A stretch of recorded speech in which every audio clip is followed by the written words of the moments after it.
call this thing to order. Parks and Public Works Committee meeting on January 7th. And sorry, my computer's doing a zillion things. I apologize. Okay, postpone. Oh, for crying out loud.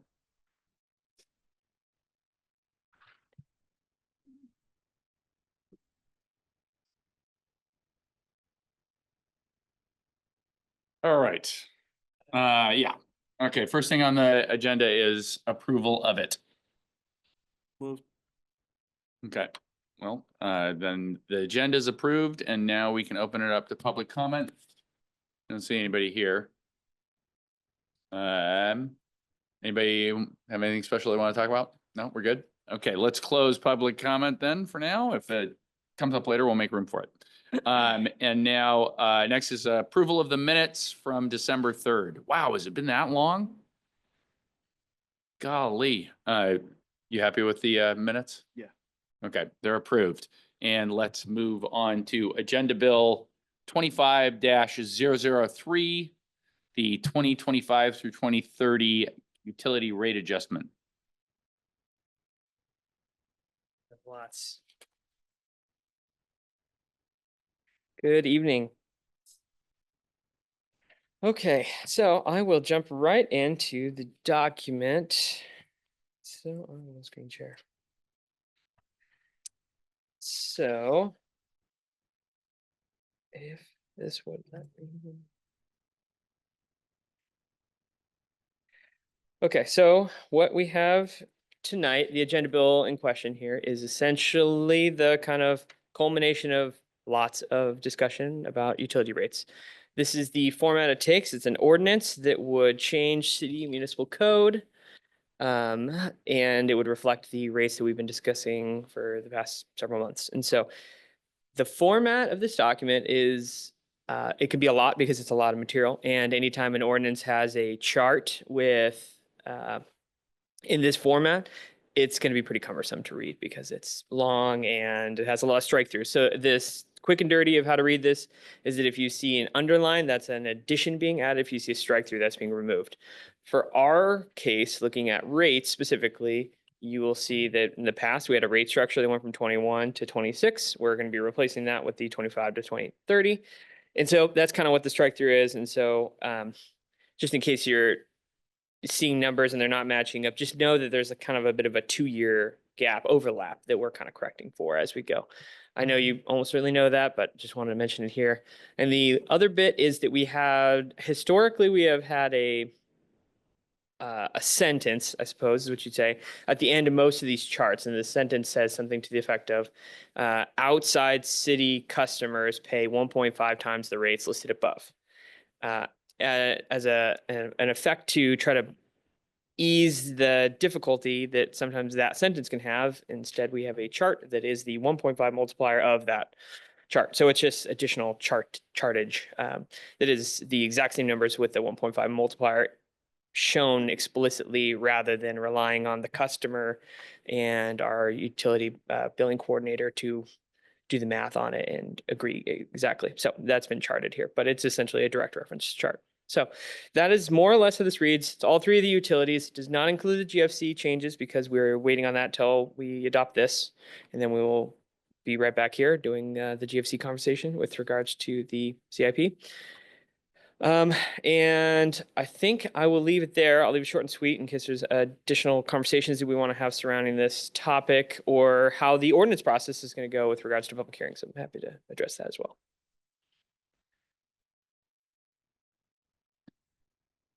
Jump right in. Okay.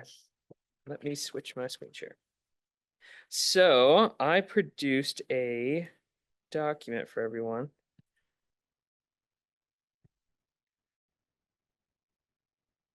And you are not seeing anything. Okay. Here we are. So for those of you who are trying to look at this projector, I would maybe consider going straight to a computer because I'm going to be zooming in and it's going to make it a bit. Yeah, why don't we zoom in on the orange? Yeah, okay, so do I not see? I'm going to pulse over and just for lay of the land details here, The top section of this chart is the average bill that a customer would receive with the assumptions that we've been talking about this whole time. So it's a 3/4 main meter at their house.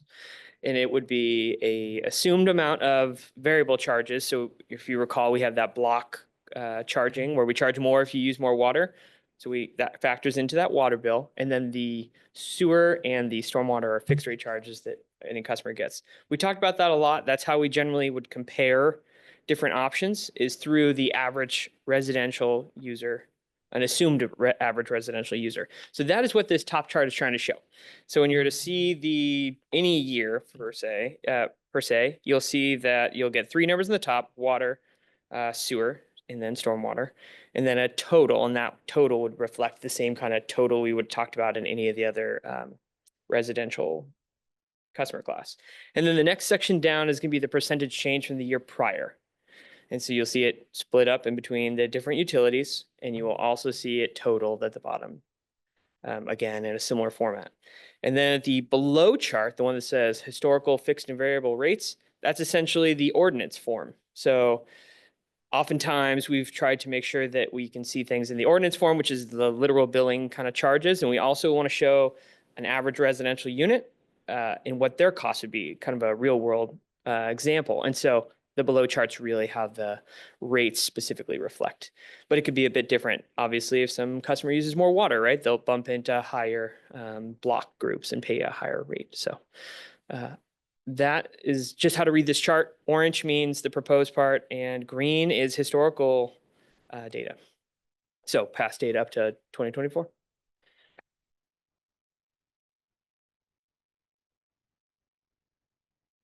In the past data, because I know we went from actually reading meters to folks to averaging, like residential use for like water, I guess I would say.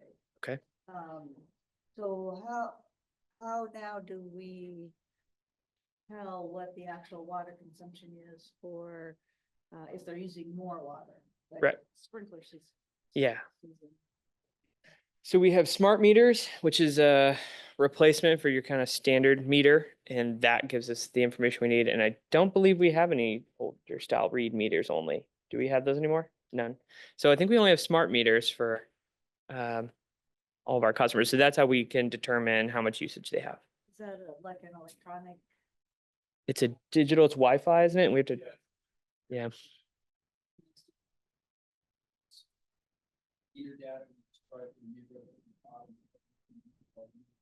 Oh, okay. Let's back up to the statement that was made. Residents are charged based on their usage, and we collect through these meters their usage. They do not get an average or anything else. They are charged on their uses. Cause I was used to the steam, the guys come by and lift up the lid. Yes. you know, read the heater kind of a thing. Yeah. There's It's all radio signals now. Yeah. Yeah. I think maybe my confusion that I brought is when I said the average customer, we assumed a volume, that an average volume of that residential units use, and that's 700 CCF. And so on the bottom here, I'll just scroll over to the left so you can see the kind of block sizes. 0 to 300, that's one charge. If you go above it, 301 to 800, that's a higher charge, and so on and so forth. So in this case, 700 CCF, you would do 3 times the first charge and then 4 times the other one. That's gets you your total. And that's how a bill would be calculated for someone that uses exactly 700 CCF, which would be funny, but yeah. Oh, I'm sorry. Did you have something else? Okay. So one of the things that what I wanted to look at was, historically, how have the rates gone up? And it looks like you've given us a really good look at 2012 to the present for, residential utility. Do we have these for the other do we have this for the other categories?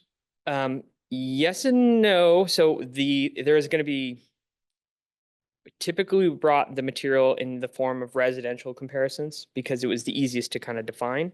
When you look at other customer classes, they are on a variable system. So just we basically have a meter that can tell us how much is used and then that usage rate. So I could show you the exact difference in the rates. That's the case for the residential as well, isn't it? It is, and that's why we had to guesstimate somewhere. But it's not as easy to create a guesstimate on a pretty variable product. We can do it. It can be done. We couldn't do it over the holiday break to today was the issue I had Well, that's generating just it. ridiculous. So we generated this. And this is the reference we use almost always throughout our meetings. We didn't really use an average customer in the like a high commercial example. Or what would be representative of a high commercial. So we generally try to keep it in this metric because it's the easiest to understand and kind of produce. And it has the least amount of kind of complicated assumptions back. So without the amount of usage, we could still get a chart of what the increases in rates for those categories would be, right? Yes, yeah, I could absolutely produce that. I can, if there is enough conversation, I will do it in Excel as we talk. I can show the percentage change of the rates. Is that simply? I don't want you to break yourself or anything like that. The concern that I have, what I've been approached by citizens Mhm. on is the market increase that we're talking about doing in 2025. What I've heard from multiple citizens is that this is the biggest increase we've seen, and they're balking at that because they're not in a position to take on the greater bills. And the document that you've produced here shows that it looks like in 2018 and 2019, we had 10 plus percentage points in increase. And close to that in 2017 with 9.7 for the total increase. But then looking at 2020, obviously it was lower, and 21 there was no increase at all. But over the past 5 years, we're looking at rate increases between 0% and 4.89%. And then in 2025, we're proposing 12.11%, which is Higher. but potentially could be felt as a kick in the teeth. Hmm. So that's my concern. What would be involved in, because in the years following, obviously those rate increases are not as large. They're much more reasonable. There's the big hit this year in this proposed Mhm. budget. What happens if we change that? What happens if we say, make it more like the other years, make it more of a 6% increase instead of a 12% increase? Okay, I can get us there, but I'd like to step us through a couple things to kind of showcase what's going on or the why, and maybe make this chart's percentages make a little more sense. So the rate increases are overwhelmingly driven by the CIP, capital projects side of the city's utility. And what you'll see in this chart across the 2025, but as well as the higher average years that you called attention to, is that they're driven by either one specific large project or a few. So for example, in 2017, we're looking at phase 2 of the sewer treatment facility. I think it's the digester and some things like that. So you'll see a high increase from that. That's the first one, is whether debt is involved, then we're maintaining the debt servicing, or we obviously, if we have a big project, we have to cover a percentage by rates as well. And so that's a big percentage of why you see peaks in rates. And we try to smooth that with debt in bond form in this case. That's not always perfect, and council has a lot of leeway, as we discussed, on how much debt to use. And so we can get into details of that if you'd like. I'd say that there's a couple other examples of this when it goes up to you. You probably want to catch right now. Don't let me keep going. So let's back up. So the 18% jump in sewer for next year. Yes. I mean, when we issue debt and it becomes part of the rate, and the service of that debt becomes part of the rate Yep. moving forward. Mhm. It's all history. Question is, there's an 18% jump in sewer in 2025. Is that debt, what is driving that? Is that assumption of a debt issuance at that stage? Is that a project coming through? What's driving that 18% sewer for first year? These two projects, okay, yes, correct. The two projects in the CIP that are driving that sewer rate percentage increase is the Class A water reservoir and the remainder of the WRF3 facility. They're the only two CIP projects in the biennium, and they are what's driving that percentage. It's the water increase. reservoir that's going in up next to the golf course? That's correct, yeah. The Class A. Yeah, one. isn't that one, that one's being funded by a 1% loan, It is. right? Yep, and so the loan percentage is taken into consideration when we develop this. We haven't signed that contract yet, so we used the best number that we had at the time that we produced all this material. It can get better, more favorable for us. We could be hopeful of, but And I'm sorry, what was the other project you pointed out? the remainder of phase 3. Phase 3, okay. And you could see something similar in the stormwater as well, because stormwater likewise has a similar kind of peak, so to speak, and that's related to the Sandy Cove project. So in on the Class A reservoir, Mhm. clock's running, we gotta do something. Right. On the remainder of the sewer plant, is there any leeway to shift that out? What's the effect? We are completing the project, essentially. We're finalizing it. I don't think there's any delay opportunity that I'm aware of. In fact, the project had a faster completion date than we anticipated. It was completed quicker. It was constructed faster. But I don't think there's any remaining outstanding details that we would choose to delay at this point, is my understanding. So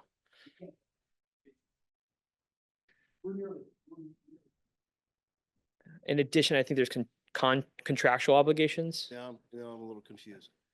So we have what we put on contract. Mhm. I assume we already had debt funding in place and as part of the rates when we issued those contracts. Don't think so at that point. Believe that what happened is some percentage of carry from previous years in anticipation of that project, plus other contractual details. That So. Yeah. Forgive me, I might not be totally understanding this right, but then why are we doing a rate study? Is this, because if we don't have any control over these percentages, then what is the point of these discussions? That these numbers need to be numbers that we can fiddle with in some way. Yeah. I understand that we have the projects underway, but these are numbers that we've been fooling around with for a while. So some level of fooling around with the numbers and redistributing them across the years Yep. needs to be something that we're capable of doing yes. if this process has meaning. Mhm. Okay, all right, so then I probably misunderstood Okay. that part of what you were saying, so I apologize for that. The question is, how do we get that 18.49% down?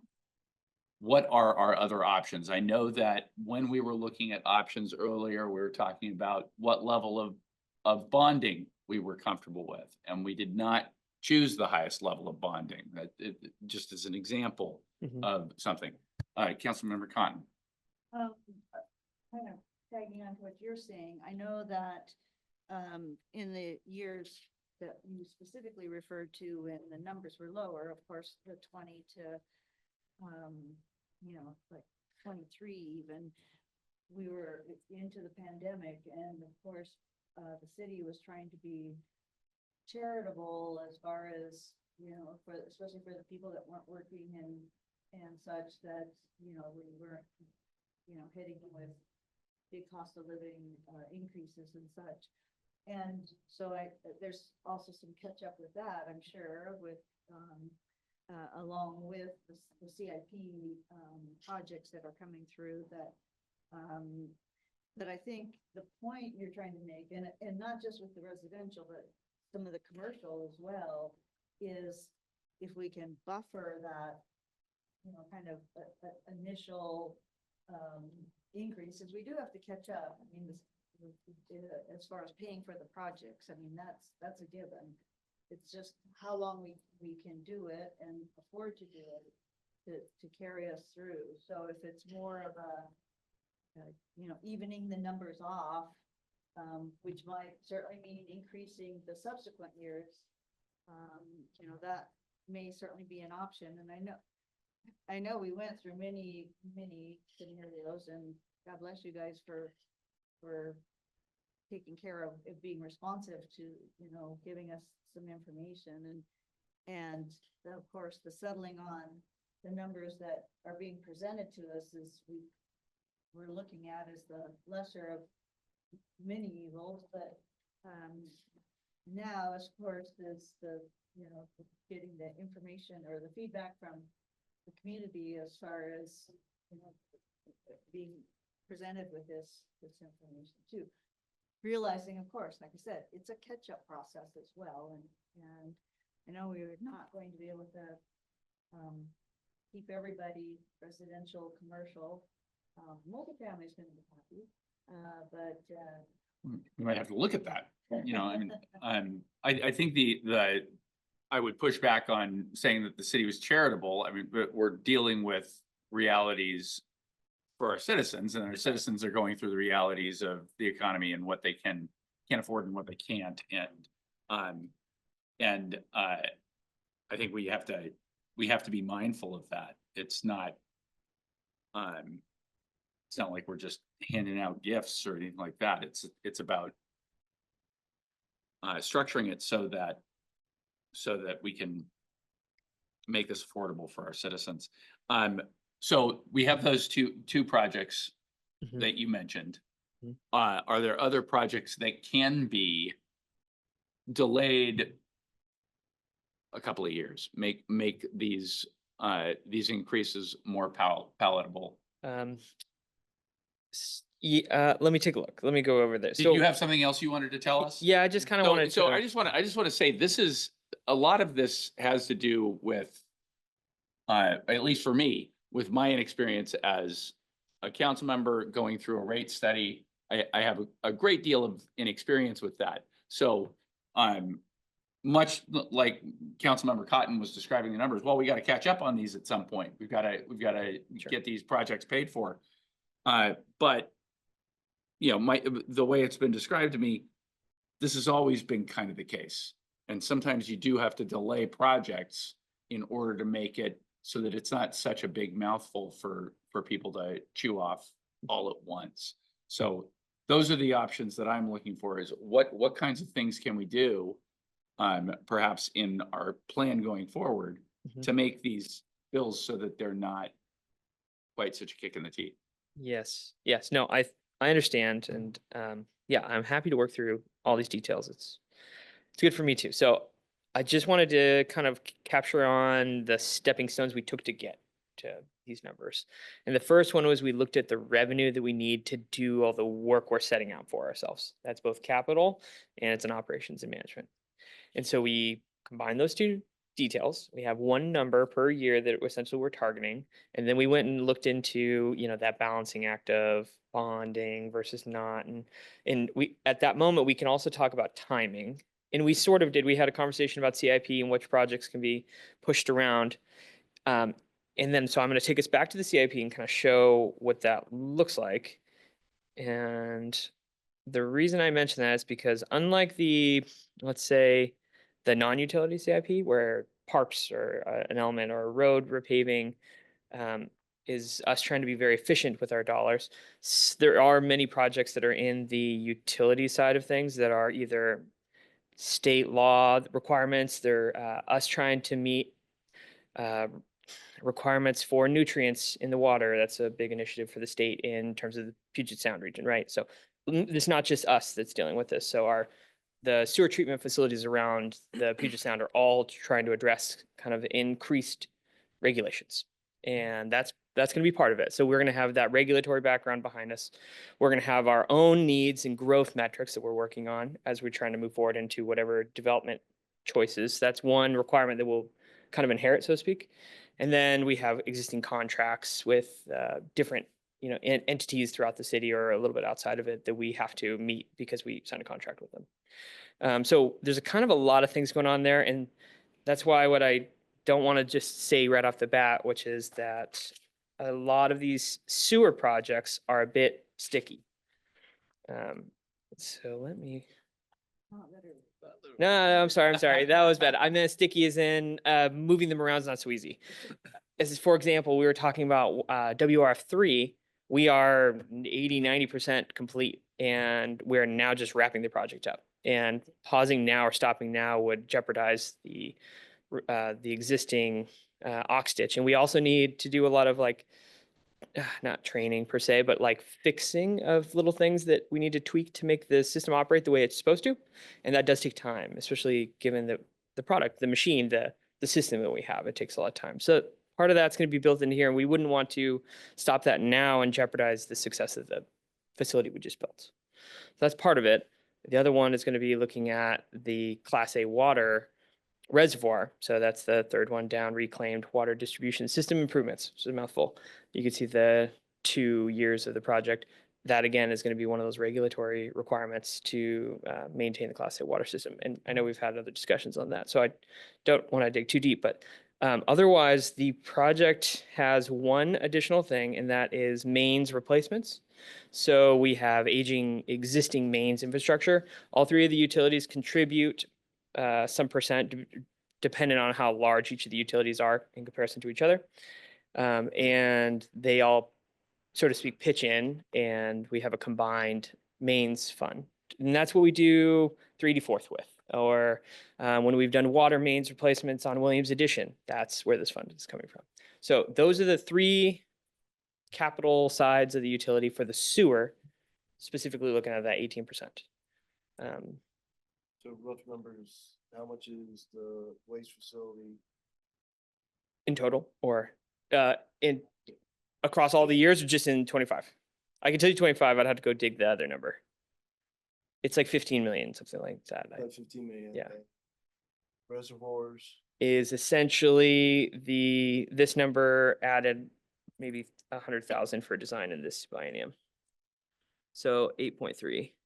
8.3, and the water mains is, I am gonna give you a kind of a guess or number here. I think it's like 1 million or a touch less. It's like 1.8 or 0.8. So Sorry. maybe I'm not understanding it properly. We don't have to pay that 6.179 million this year, do we? I thought we were financing that. We will do some percentage of it on our own, and then we will be signing that contract to get a loan from them, but we will owe the source of the loan, and that was calculated out through that rate structure. So when we're paying back that loan, we will pay it back just like you would any other kind of amortized. Over the course of, I can't remember what the 30 years? contract. I think it's less than 30 years, but so I guess that's the part that I don't understand is why do we take that $6 million hit? Is that showing it all in 2025?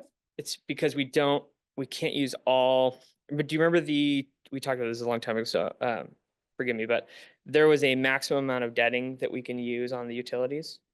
It's 50%. We can't go above a certain class for bonding. And so part of this is that we have to control the debt servicing with our own rates, and we have to cover a certain percentage by our own rates. And so that's kind of the mix we're getting into, is that Okay. we have these projects that are kind of all coming together, unfortunately timed together, and when we walked into 24 into 25 rate that was not able to keep up with these projects, so to speak. That's essentially kind of what's going on, plus managing the debt servicing over time, as it'll increase, and then therefore that's why you see the rate not just plummet back down to 0, even though there's no project in 27. There's less projects. Does that? I know this is. I don't like this answer. Yeah, I know. Yeah. There has to be some place where there's wiggle room. There has to be places where we can adjust it. so that, Yeah, those main two are gonna be revenue requirement. What does the total, a list of all the things that we want, so to speak? I'm saying want, but it's a utility, it's a district. So all the things that are required to do the objectives that we set forth, the CIP and our operations, we have to, those things we can review. And we can also review the timing. In this case, that's a little less in our wheelhouse.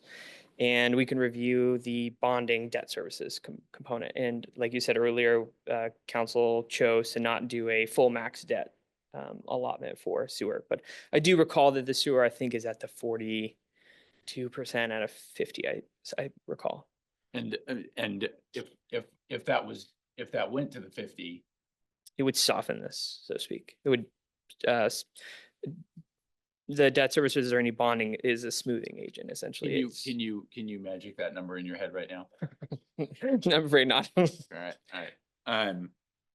Well, my personal belief is that we need to do whatever we have to do to make these numbers more palatable.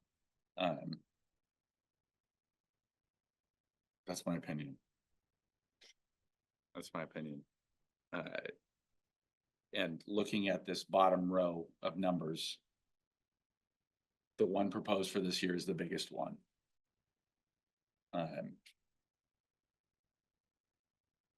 And if there's any way we can spread some of that out to ensuing years by pushing projects that can be pushed, and I understand that these projects that you're talking about are about clean water and they're basically public safety issues.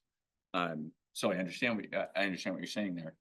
And that there's this confluence of events where we have these two big projects coming at the same time that hurts us. But we've got to figure out a way to soften that. Cotton?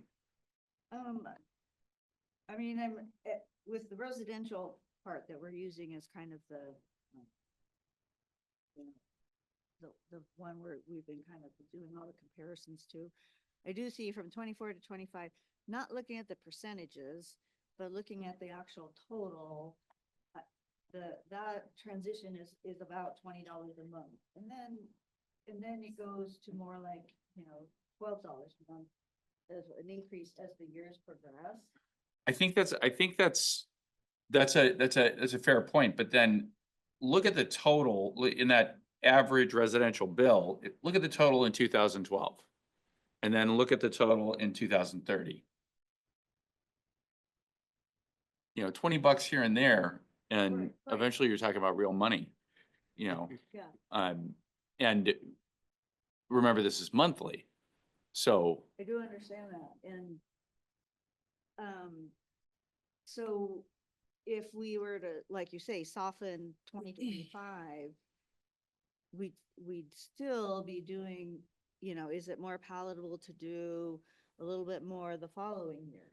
You know, take it from, you know, 4.5% up to, you know, 6% there. and, yes, You know, that's yeah. what I'm, you know, I wish people were, you know, coming to testify as far as letting us know which, you know, which way to go to get to where we need to go. And also reiterating that the city does make provisions in your utility bill that if you are of a lower income, that you can save a substantial amount, 30% on your sewer and 30% on your water in your monthly bill. If you know, go through the application process every year, which can make, you know, for those families that really do need that, you know, we do have some buffers in place to help with those types of situations too. Sure. I'm just, the complaint that I'm hearing, I don't think is an insignificant one. When you look at the average, you know, 2012, that's a year after I moved to this town. And if you look at this year, you're looking at about $1,300 more a year for the water bill in that time. That's significant. That's Yeah, significant. just Gallon of milk or a gallon of gas back then. I agree. They've ruined every aspect of society in the ensuing years. I'm, you know, I'm not trying to say otherwise, but Hey. I think it's mostly you. You've been here the whole time. Okay, where do we go from here, guys? I would love to see what is the maximum softening that we can do? And I think that it may involve looking at the multifamily rates and maybe not trying to take care of that all at once. Like we've tried to, because it's not just the residential that's getting hit, the commercial as well is also taking a huge hit. And I do think we need to look at absolutely anything that we can do to change this. I just want to state that multifamily is part of our COSA balancing of the revenue. So if we need to pay for a set amount, changing who pays with it in the system will only change that. It won't change the total Right. bill, right? Total- So when we were talking about COSA, that's saying that one customer class should be paying more than it has historically been. So we're correcting for it by No. kind of balancing within, and so the Totally. total revenue problem still exists. But this is not a new issue, and there has been progress made each year Yes, yes. along the way. To the And balancing, yes. yes, to get it balanced, and the attempting to balance it all at once is maybe not the most. And I see both arguments, Mhm. but the biggest argument that I'm seeing is that that number for 2025 is super high. That's the biggest argument that I'm seeing, and thank you for putting this together.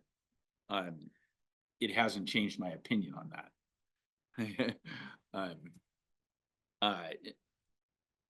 We didn't get a chance. Do you guys want to say anything else? Mr. Boutte. Thank you, Chair. I just want to speak about a little bit about trade-offs. So if we're going to present options eventually, you have to understand that there are consequences to that.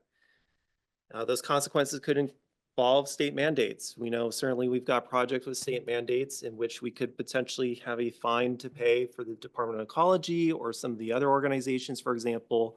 Also know that we have to meet our NPDES permit requirements and so on. That's driving some of what you're seeing up here in terms of the CIP projects itself.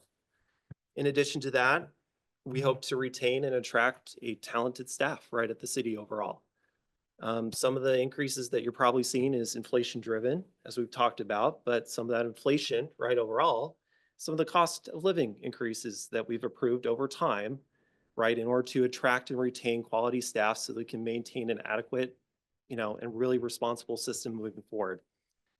I also worry that, we don't necessarily want to probably get into a place in which we are now deferring maintenance on critical projects. And so understanding that if we do happen to venture into that space in which we are deferring critical projects across the city, that eventually it will probably cost the city more in the long run, because the cost of construction, or the more that something deteriorates, generally the more the cost is going to exponentially increase in the future if we ever have to replace that. So I want to keep that in mind. Understanding what that balance or what those trade-offs are is going to be critical, and understanding what your goals are is also going to be critical to that. So I don't know, maybe in the future, Dylan can reach out and ask about maybe what amount you're looking to achieve, right, overall with this. That would probably be beneficial, because then we know exactly what we're trying to target and could potentially come up with solutions. They're not going to be palatable solutions. They're probably going to be unpalatable solutions to present to council eventually at some point. So with that said, Dylan certainly has mentioned a couple of things that maybe we could potentially do itself, but this is not going to be an easy decision, and thank you for your time. Can I Thank add you. one more for Drew? Yeah, absolutely. This is in an addendum to Drew's comment, and I know that you're not gonna like hearing this, but right now we have an existing rate that took in effect, the 2025 rate from the previous rate study. And the longer into 2025 that we do not update it, in theory, is lost. If we were to use the exact same need, so to speak, the percentage would have to go up to meet the same need, because we have less time to collect the increase. I know that's not a palatable thing to mention, but it is a time kind of concern. Jana. Yeah, this is great. I just did some quick math on Dylan's historical graph too. And if we had gone ahead in 2021 and done that 3% increase, then what we'd be experiencing right now is a 7.4% increase. So you could say that for the last 4 years, we've given a holiday to our consumers, our rate payers, based on what was recommended initially. And now we're just correcting that. We kicked the can down the road. Now we're picking it back up and putting it on our backs and carrying it where we could have done all along. Just another way of looking at it.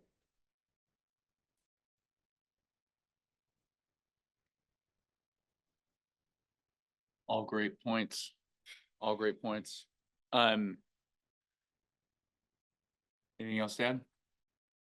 We didn't get a chance to hear public comment on this issue. Is there anybody here who would like to speak? No. Okay. All right. Let's take a look at least at the at what can be done. And if there's any way to pick that can up over the course of the next few years, I think it would be beneficial if there's any way to do that. Can I ask for clarification on process that I should take now? In theory, this is a agenda bill to move an ordinance forward. What would you like me to do, given that, I the would- status of that? Go ahead. What would be an uncomfortable but acceptable percentage? 10%? Yeah. Okay. So I think they're looking at, tell us some options to keep it at 10% or less. And as Drew said, some of those options may be slap yourself in the face. But at least then let's have that discussion and decide if, if a slap's okay or what. But what would it take to keep that 2025 at 10% or less Combined. combined? Okay. From the 12 that's there. And give us some options for discussion. Does that answer your question of where do I go from here? You want 3 options? Is that what you stated, or However, can we bring you the you can brainstorm as Okay, many okay. options as you want. appropriate options? If you think- Appropriate yeah, options, yeah, don't- okay.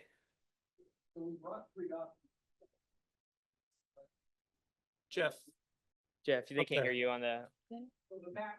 well, go with the podium. And so, and where did it have us on commercial?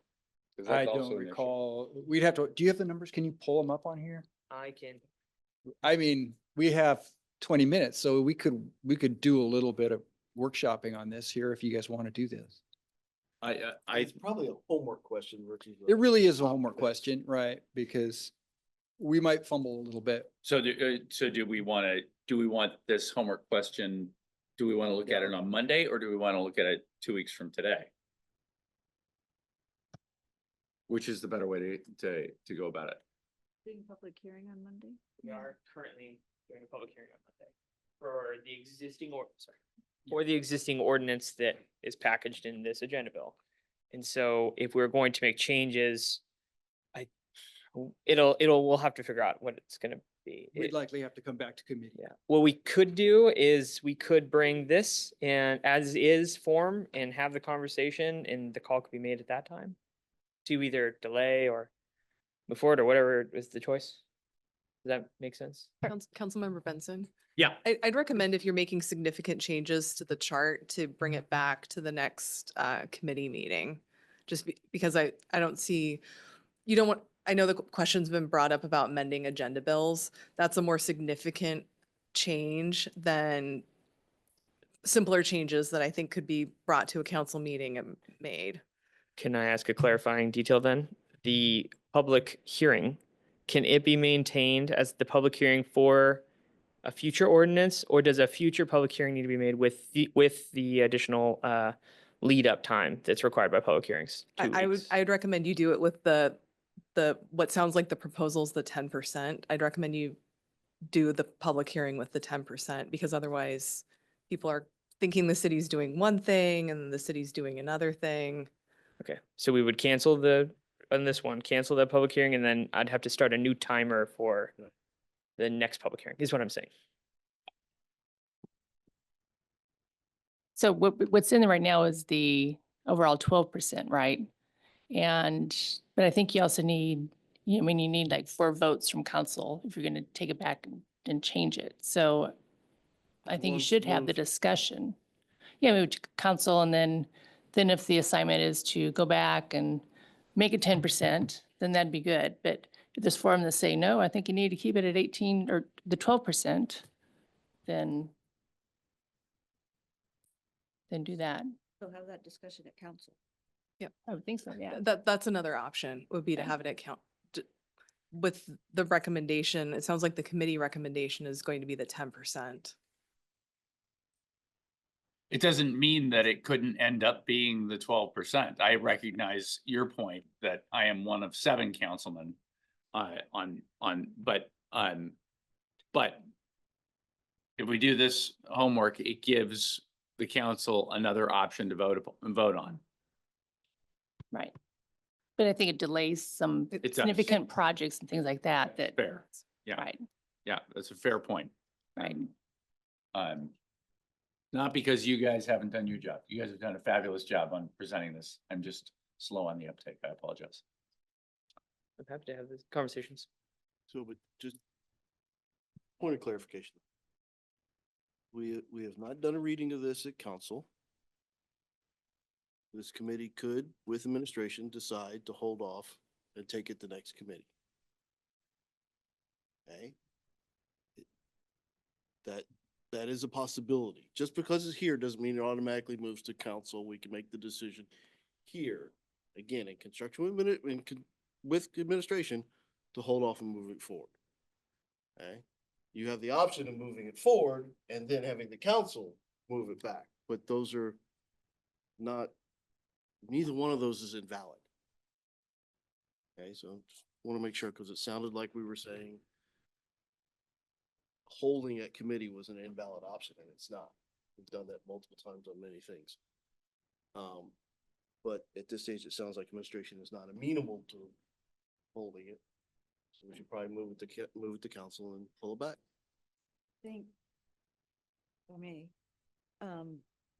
that moving it to council and, maybe getting that additional homework assignment, at least then we can go forward with the public hearing side of things and get more public feedback on ways to go. And as you said, we have to have, 4 of the council members moving it forward, whether this form or moving it back to committee, then, we can at least get that process going.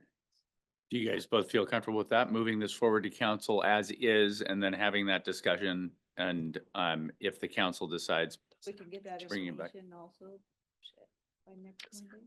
I have to check. I'm gonna have to have CS group involved to recalculate bond numbers, so. But I will see what we can do, for sure. Okay. all right, then let's make that the plan. But, Is it? city attorney, it's given a hypothetical rates on gerbils. It's okay to have a public hearing on gerbil rates, and based on the information of that public hearing, reduce the rates and revise the agenda bill at a subsequent council, correct? Right. Okay, and that's kind of what we're talking, Yeah. doing, because the public hearing will be at this 12%. If council then brings it back to committee to go to 10, what eventually gets approved, maybe 10. Something different than what was heard in public hearing. But I don't think they'd object. Okay. Yeah, and I think the conversation with council of, hey, if we want a lower rate, these are the maybe options to do that. Some of the options may not be reasonable. And it's good for them to be part of that conversation. And I would like the council to see this, and if we could mock up something like this that reflects commercial Given what I'm rates hearing, over that's time, I good. understand that it's a different, They're expecting. it's a more difficult. 2%. We haven't sussed But out if that's figuring possible, that out. to have something where we could look at the historical commercial rates over the same period. I will bring you something. It will be a bit more of a oranges, apples. How do we piecemeal this? But I can explain it. Okay, All right. It just won't look You're exactly an like- excellent explainer, so I have full confidence in that, that option. And So, do the same thing you did here, it's Just with a rates. fictional average. Yeah. Commercial heavy, commercial light. Okay. And let Excel do the averages for you. Okay. I can do it. I think we can. We'll see what we can produce. You'll have something that includes the percentages over time. thank you. To the I best we- appreciate that. And I appreciate all of this. The way that you have run this whole rate study and guided us through it has been fantastic. And any misunderstanding or lack of understanding of any part of it hasn't been because you haven't done a good job of explaining it. It's just that, No problem. yeah, I know, at least for me, I need to hear it. Yeah, um, completely understand. 17 different ways to understand it, one. So, thank you. If you guys don't mind, we have 10 more minutes and I would like to open up public comment again in case that there's anyone here who would like to make public comment. Is there anyone who would like to make public comment? All right, well, thank you for indulging me. Is there anything else that we need to discuss? Jeff, is there anything else from? No, not right now. Is there kind of something? Not really, I really can't. Okay. Projects are all. Anything else from you guys? Mayor, you good? I'm good, thank you. All right, okay, well then I'll entertain a motion to adjourn. So move. All right, we are adjourned. Thank you, everyone.